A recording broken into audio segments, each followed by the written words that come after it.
કઈ નહીં, અમે લોકો પેલા નીચે હતા તો ત્યાંથી અમે સીધા ઉપર ગયા ખચર પર, ઘોડા પર. પછી ઉપર હજી અંદર એન્ટર જ થયા હતા, ટિકિટ લીધી, ફોટો પાડતા હતા. હજી 2 મિનિટ થઈ તો 2 થી 3 ગોળીનો અવાજ આવ્યો. તો અમને કઈ ખબર નહોતી કે શું થાય છે. અમે બધે જોયું.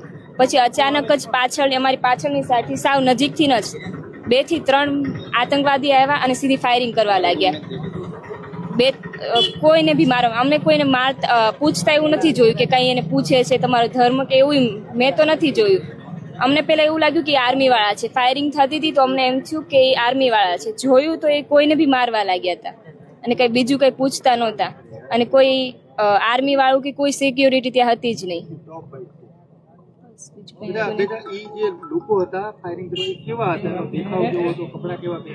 એક તો ના, એમાં એવું હતું, ઉપર જેકેટ પહેર્યું હતું અને નીચે કુર્તા ટાઈપ હતું અને બ્લેક કલરની ગન હતી મોટી. હા, બિયર્ડ હતી અને એકદમ ગોરા હતો કોઈ.